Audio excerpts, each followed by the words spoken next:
Hey, I'd like to welcome you to another episode of Mission Matters. My name is Adam Torres, and if you'd like to apply to be a guest on the show, just head on over to missionmatters.com and click on Be Our Guest to apply.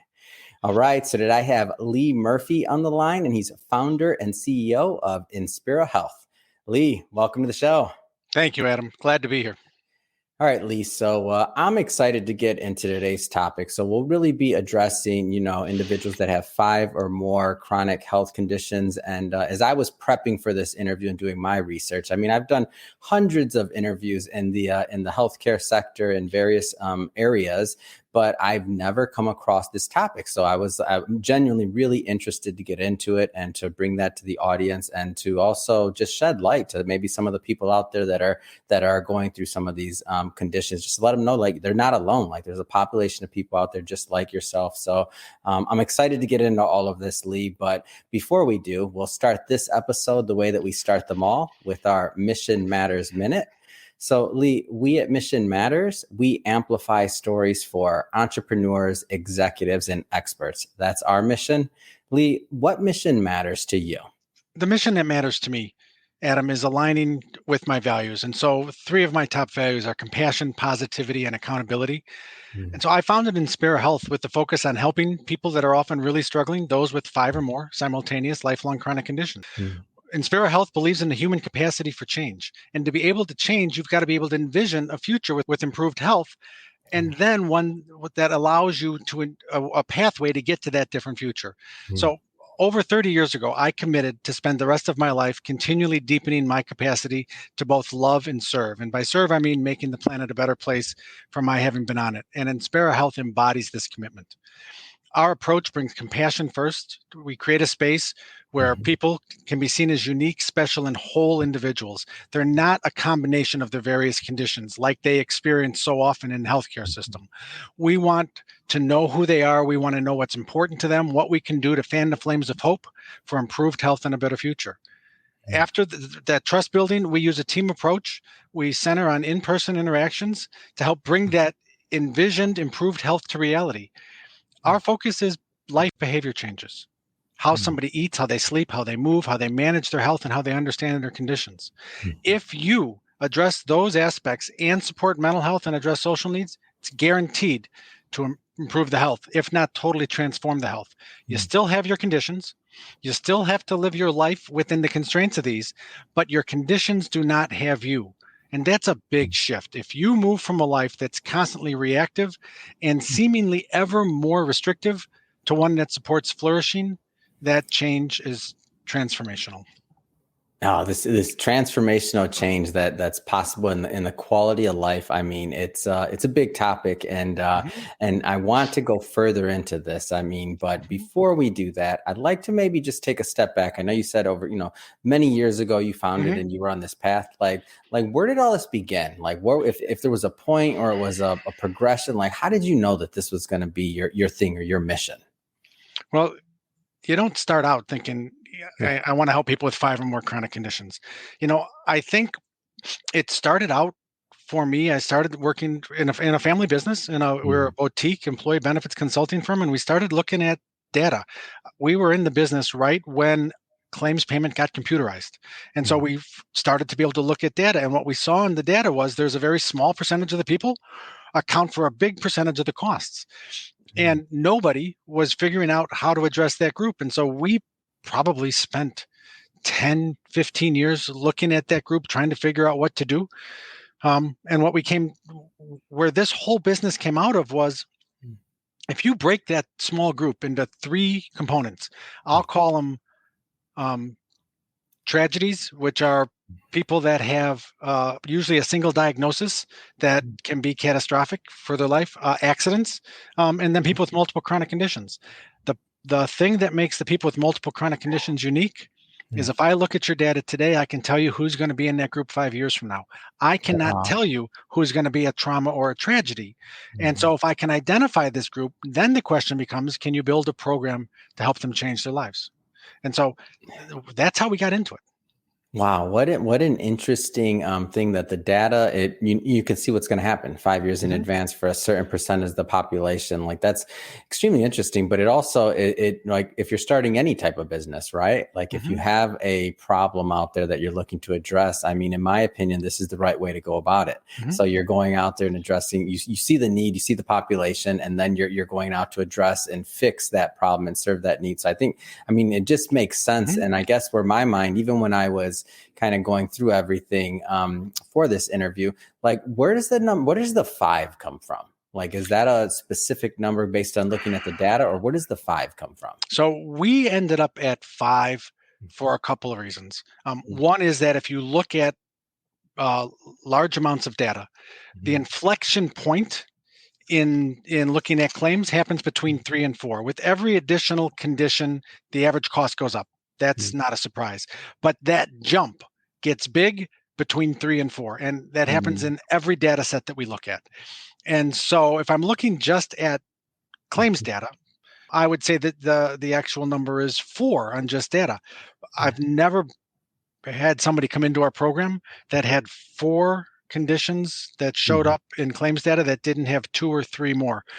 The Mhm. actual number average for the groups that we're working with is probably 7. We talk about it as 5 Mhm. because that's a jumping off point, and it's a Mhm. point by where that cost gets really expensive. It Are also there makes it also makes us unique. Nobody else wants to deal with this population. Hmm. Going a little bit further into the idea of the population. So we know conditions are let's just say the barrier to entry, right? The Yeah. five chronic. Are there other similarities that you find when kind of looking at how to help this population, whether it's socioeconomic status or I don't know, Mhm. like just in general, are there any other similarities? So besides the 5 conditions, and our Mhm. conditions aren't just any conditions, they're conditions that can be impacted by lifestyle change. The other piece is Such as maybe just obesity, hypertension, chronic joint pain, diabetes, asthma. So Mhm. things that if you change how you move, how you eat, how you sleep, and manage your stress, all of Mhm. them get better. We include mental health conditions, but the real thing that's similar is that 75% of the population that come into our program Mhm. um, are appropriate for mental health counseling. They could use some additional support. And that's not a Mhm. surprise because if you've got 5 chronic conditions, you've probably been living with at least 3 of them for Mhm. 1 to 2 decades. And so Wow. picture somebody, and so your life, isn't what you'd like it to be. Your life is a struggle. You don't feel like you have control in a lot of areas. And over time, it can really wear you down. And our healthcare system Mhm. is fantastic in so many ways. But Mhm. in helping people with chronic conditions or multiple chronic conditions that Mhm. that what they really need is lifestyle change, that's not the strength of our system. Mm.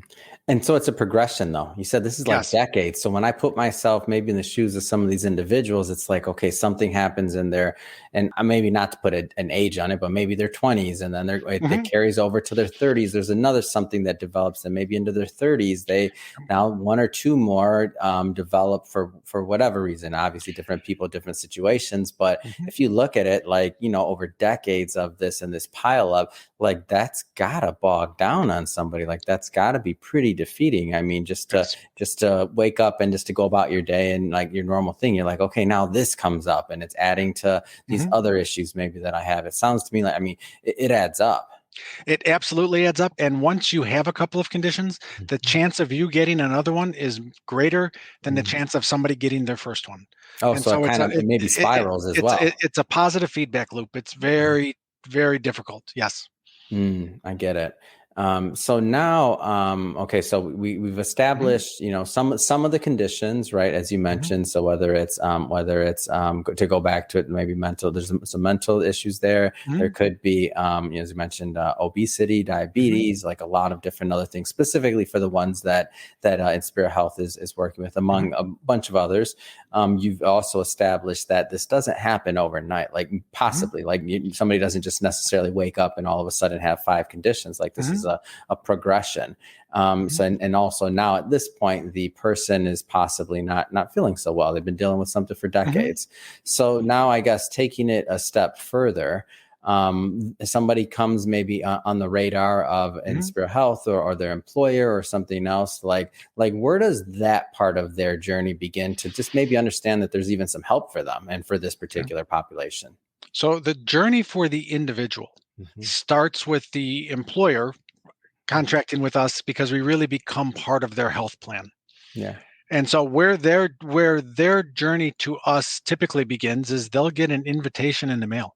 We will have secure access to claims data, and we will identify people. And like I mentioned before, we can tell you 5 years from now who's going to be in that group because they're in the group now. You don't leave once you're in this group. Can you give me maybe like a little bit more on that? Just a little bit more. So somebody comes into the group, like maybe an example or something like that of where Yeah. So we'll invite somebody in the program. So say they've got morbid obesity, diabetes, hypertension, joint pain, anxiety. Yeah. We'll send them an invitation. Now, it's not unusual that we'll send an invitation and people will ignore it because the hardest part of our program is having our invitation show up when somebody's ready for change. So it's not unusual where somebody will, when they respond to the invitation, will say, I've gotten 3 invitations over the last 2 years from your organization. And yesterday I was in the store and I bent down to get a new pair of jeans and it was on the bottom shelf. And as I bent down, I lost my balance and I fell. Wow. And I realized that when I was on the ground, I didn't know if I could get up. And it was mortifying to me to find myself in that position. And I thought when I did get up and I got to my car, I said, you know what, that invitation I got yesterday, I'm going to call. And so it's really about, it's really magic, if you will, or luck that the invitation hits when somebody's ready for change. And that example, by the way, that example you gave, that's very understandable. Like if you're putting yourself in their shoes, it's like, because even just that idea maybe sometimes of hope, right? Like it's hard to put your hope into something when you've been living a certain way for decades or grappling with different things and it's compounded. So if there's a, obviously the good thing is that Inspira helps, I guess we all have to be sold, right? Everybody's vying for eyeballs. Yes. So whether it's helping yourself, whether it's buying a new shirt, whether it's whatever, like we all have to be sold. Attention is something that's important. So let's just say, for lack of better words, in my media marketing campaign, a drip campaign, right? to continue to, spread love in this case on the individuals that you want to help.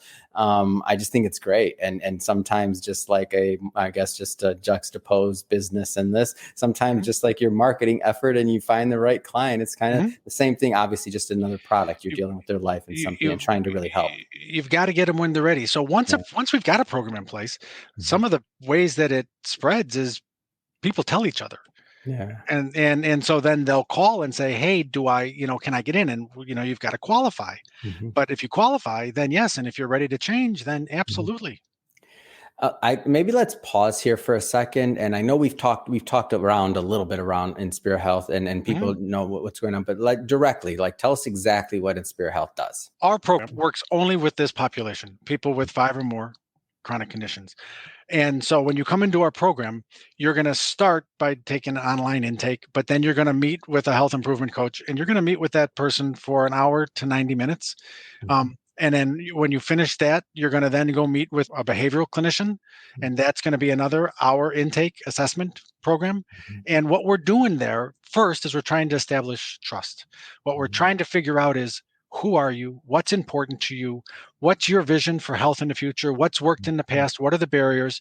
And how much capacity do you have to engage with change now? Because everybody's capacity is different. If people have lots of chronic conditions and their system's fairly fragile, or they're working 2 jobs, or they've got kids at home and they're a single parent, your capacity changes. So our programs, I could have people with those same 5 conditions that I wrote off before as an example. And our approach with 3 different people will look completely different. It has little to do with the diagnosis. It has everything to do with how much time they have, how ready are they for change, where's their mental health, and what are their social needs. Are they struggling to put food on the table and there's a level of food insecurity there, or do they have some good support at home and do they have the bandwidth to be able to do a couple of changes? Yeah, it's great. And so the point I like to kind of elaborate on here is it's customized because you want to affect real Mhm. change. It's not saying you just go through this and these are the boxes we have to No. check, right? It's saying we want to change. So you have to meet the It, patient where they're at. if the population was less vulnerable, Mhm, you could have impact with a great app. There's a lot of companies out there that focus on one condition, sometimes two. They've got a great app. They include a little bit of coaching with it. Our change happens because of one-on-one interaction, people mhm, helping people. And so we are virtual. We use the Zoom platform, mhm, but you're going to get typically an hour a week with somebody, and it's a team that helps you. Somebody's helping you with your overall plan, somebody's helping you with nutrition, somebody's helping you with fitness, mhm, somebody's helping you with your mental health. mhm, And if there are other, if you need financial support, we're connecting you with financial support. mhm, That's where that change happens with this population. You can't do it with text messages and emails. You've got to hear where they're at, and I've got to walk with them long enough. I can't do this in 6 months. This mhm, takes 15 months to 20 months because they have to start the change. mhm, They have to fall off the change because life happens. mhm. Stress is going to happen. We've all tried to change how we eat, or we tried to change, we want to work out more. And it Yep. all works great for a while. And then something happens, and then we're not sleeping as good. We're not eating as good. We're not doing the change in our workout. And what we want to do is be with them when that happens. So then we remind them, when you envisioned your healthy future, is that still important to you? And it's never about, I want to lose more weight or I want to have less pain. It's always about, I want to be alive and dance at my granddaughter's wedding. I want to be able to get down on the floor and play with my kids. It always is about something bigger than the self that becomes the motivating factor. And we teach them how to continually connect to that. And that Mhm. creates resilience. Oh, it's a great story. And I know we've spent quite a bit of time talking about this from the patients, and Hmm. I'd like to maybe switch focus a little bit and start talking about a little bit more from the employers and a lot of Sure. business owners, a lot of executives, entrepreneurs that watch this, and obviously, everything that we set up to this point, people I feel that are in these leadership positions, they want to help their employees, they Hmm. want to do this because not just because it's the right thing to do, but because that also improves the quality of their organization, retention. I mean, we're in a so-called war for talent right now when Hmm. we're recording this. So a lot of benefits to putting the employee first, of course. So Hmm. aside from that, though, like take me a little bit further down. If as an employer is looking at this Hmm. and they're thinking about like maybe some of the reasons that they should be doing this, is there maybe some financial background on this as well? Sure. So, um, actually, our program will get two, I'll say two kinds of outcomes. There's more than that, but two that employers like to quantify. One Mhm, is we can show health improvement, and we will guarantee at least a 30% health improvement, and that's across 11 different metrics that are fully transparent and auditable. And we will show a reduction in healthcare spend, looking at mhm, the spend before you're in our program compared to the spend after. We'll also guarantee a 30% reduction. And so there is a financial piece to it. But more importantly, I think it's the impact that's going to have on the workers' comp, on the mhm, disability, on the productivity, and on the ability of that person to engage, not just in the workplace, but in the rest of the community and with their family. mhm, And so there is for the right employer, for an employer whose mhm, culture and whose their own mission is about really valuing employees and bringing resources to help employees, our program is a great fit. mhm, You need to be self-insured, so you have to be an organization of a certain size, mhm, and you need to have a longer-term approach. This is not. I cannot work with somebody with five or more chronic conditions and tell you, oh, we can turn them around in 60 days or in 6 months or not 9 months. realistic. This took No, decades. This took no. decades. So It took 10 to even to 2 to 3 decades to get here. yeah. You've got to give them 18 months, Mhm. to 2 years to turn it around, and we can do that. Wow, it's amazing. It's an amazing success story, and it's good to know that that individuals like this have help. Number one, Hmm. because maybe that they're not aware, and maybe some of the Hmm. employers that are watching this were also not aware. Hmm. So that's amazing. You mentioned. I want to maybe get into the weeds a little bit about this, Sure. about what kind of employers typically get the most value. So you said maybe self-insured. Is there like an employee count? Like give us a feel for that, because at the end of this, like I Hmm. still have a bunch of questions to ask you, but at the end of this I definitely want to leave contact information, stuff Sure. like that we'll put in the show notes. So tell us a So, little bit more about that. so typically, I Mhm, would say an employer with 1,000 employees or more, mhm, unless that employer is self-insured and they're smaller, and they're not as interested in a specific guaranteed outcome, but what they're interested in is helping their employees. We Mhm. need at least 1,000 people in there so that we have enough in our program that I can guarantee our impact. And I know if I can get 15 or 20 people in the program, I have no problem making that guarantee. Mhm. And it's got to be an employer that's got a good relationship with their employees. And quite honestly, people that are willing to take a 2-year approach Mhm. typically understand and value their employees differently. Mhm. If there's a union environment, you've got to be able to include them and bring them on board. We've worked with employers with unions in the past, and we can do that. And we're really industry agnostic. Mhm. And where in the past, I don't know if I'd call it a barrier, but where it was a little bit of a challenge because we use the Zoom platform. We've been on Zoom for 7 years. We used to have to spend half an hour to an hour with every new participant coming in, just Yeah. going through how you do that. Today, we don't spend any time on that because of the pandemic. Everybody, unfortunately, knows how to use Zoom. Yeah, it's interesting how that connectivity Hmm. works and how it has worked. And going a little okay. So now, thank you for, by the way, shedding Hmm. light on the employer side of Hmm. things, because I mean I like to get into that because I Hmm. believe that the numbers make sense in the back end, and why the right employers, it can make a lot of sense Hmm. to use Inspira Health and that type of solution. But getting back to maybe the patient side of Hmm. things, like what are some of the outcomes that I know you've been doing this a long time, work with a Hmm. lot of populations, but I want to kind of shed some light on this. What are some of the Okay. outcomes that you've seen in your experience? Sure. So we've been doing this a little over 20 years. Yeah. And so some of the things that stand out that most organizations aren't able to deal with is we had a person in our program. This goes back a few years, um, but that was really struggling, and we couldn't figure out why they weren't able to do anything. And what they finally shared was, well, they're not sleeping well, Mm. and they're not sleeping well because their husband can't sleep in the bed, so he's sleeping in a recliner because of his back. And the wife was the person in our program, and she's sleeping on the floor next to her husband Oh. because she doesn't want him to be alone. And the Mhm. reason they're not sleeping well is because the mattress is so bad that they gave the mattress that they had to their daughter so that their daughter and grandchild could have a good place to sleep. And we looked at that and went, oh, we can solve this. we, Yeah. we will buy them a mattress. Mm. And you think about, health plans aren't used to thinking this way, Yeah. but you buy them a mattress, and all of a sudden, and she reached back to our coach, literally the next day after the mattress was put in, and she said, I woke up and it was daylight. That hasn't happened in over 8 years. 8 years. Hold And on. so, eight yeah, years. 8 years. And so you think of the change that Man. mattress is going to bring when now you can get some sleep, and now you're not completely chronically exhausted. Your health is going to change. And Yeah. so you're able to do things like that. Um, I've got another example of a woman who came into our program, and if you'd have said, okay, what are the red flag issues? What are the issues that this person has to address? They had a lot of them in their Mm. care, the care that they weren't dealing with. But as we talked to this person, what we found was, all right, their primary source of calories was the break room at work because they didn't have enough money Mm. for food. And they were dealing with lots of trauma.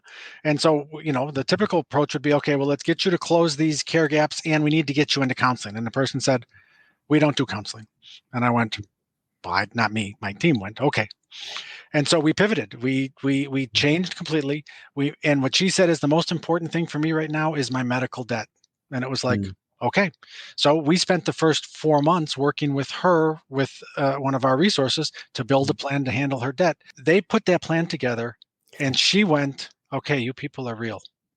Wow. What do you want me to do? And so, she still wouldn't do the counseling, but Mhm. we got her and she changed how she ate. She lost 75 pounds. Her son, who lived with her, lost 50. He wasn't in the program, or Mhm. he worked for somebody else, but just that change. And she totally transformed her life. Now, she's still got a ways to go, Mhm. but her comment upon exiting to our coach was, when I came into this program, you cared more about my health than I care about it. I am leaving this program, and I care more about my health than anybody else. And that's why we're in this business, Adam.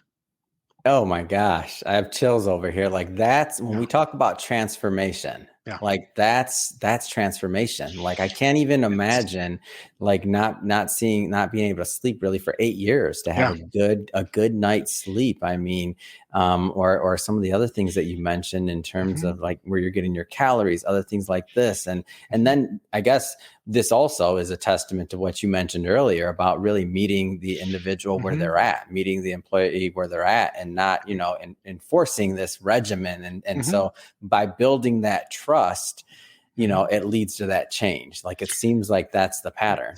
It absolutely is. You've got to build that trust. And the thing that I love about our program, and we've got hundreds of individual stories. The ones Yeah. that I really like are the ones that are multi-generational, is because if you change somebody's health in a system, and that whole system, they tend to share habits. Hmm. We've seen it where we're working with the employee who's the Hmm. participant in our program, and what ends up happening is it changes their life. It helps them deal with their adult children differently and set Yeah. boundaries differently because they're in counseling. It changes the adult children's life. Hmm. And then the grandchild who's struggling in school and is a behavior issue, all of a sudden that gets corrected. Yeah. And so I you see it. think about the reverberations that Mhm. has in a community. And that's why when I get up in the morning, I love what I do. Oh man, I love bringing this to my audience. It's a great story, and I see it. And for the people that are watching this, that are on the employer side, and are that those decision making, capabilities and Hmm. positions, it's something to definitely consider because this Hmm. population is definitely underserved. Hmm. And then obviously for the let's just say maybe some people are watching this that have gotten some of that mail Hmm. from Inspera Health and they haven't responded. Maybe this will help to be the Hmm. catalyst to let them know that there's hope and that there's a way to improve your quality of life, Hmm. and you don't have to necessarily go through all the things that you are, and that there's somebody out there that understands Yes. that you didn't choose necessarily this, or that you didn't wake up one day with Hmm. 5+ conditions. Like this was a Hmm. progression over decades, and there were many things that led up to Hmm. this, and just to let you know that there could be a solution out there. So I think Right. it's amazing. So Lee, I just have to ask. I know Hmm. lots on your plate, and I know you're Hmm. very passionate about your mission and what you're doing. So what's next? I mean, what's next for you? What's next for Inspira Health? What's next for us is continuing to try to get the message out, is Hmm. continuing to try to let people know. First of all, this population tends to be invisible. Yeah. Employers aren't used to running reports that said who has 5 or more conditions. They're used to saying, how many diabetics do I have? How many people with musculoskeletal issues do I have? How many people do I have that are struggling with weight? What they're not used to doing is seeing how many people have 5 or more. And if there's any message that I'd like to help people understand, is start to look at this population, Mhm. because if you can see this population, it's going to then create a need that you say we have to do something. They're not just vulnerable because they've got 5 or more conditions. When Mhm. you look at population health, there's also a direct relationship between levels of income and the prevalence of people with 5 or more conditions. Mhm. There's relationships between race and people with 5 or more conditions. And if you are really committed to trying to support vulnerable populations, however you define it, Mhm. this kind of a program is a way that you can actually provide action that's more than lip service, that Mhm. says we care and we'd like to help. Mhm. Well said. So Lee, if somebody's watching this Hmm. and they want to follow up and they want to start, exploring what it looks like to work with Inspira Health, I mean, what's the best way for them to do that? You know, Best way is probably to reach out to me on LinkedIn. Mm. Reference that you saw the mission matters, so that I can make that connection and make sure to respond right away. But that's the best way to reach out and have another conversation. Yeah. Absolutely welcome that. It's great. And to the audience, we'll put the links and all that good stuff in the profile and in the show notes so that you can just click on it and head right on over and make that connection. And also check out the website. So we'll definitely do that. And if this is your first time, by the way, speaking of the audience, tuning in to Mission Matters or engaging with our platform, just to let you know, we're all about bringing on experts and entrepreneurs and executives and having them share their mission, like what gets them up in the morning, gets least I'm really fired up to go out there and to make a difference in the world. If that's the type of content that you're into and it excites you, then we welcome you to hit that subscribe button, because we have many more mission-based individuals coming up on the line, and we don't want you to miss a thing. And Lee, it really was truly a pleasure getting to know more about yourself, your background, and of course, this amazing population that you're helping through Inspera Health. So thank you again for coming on the show. Oh, thank you, Adam. I really enjoyed this.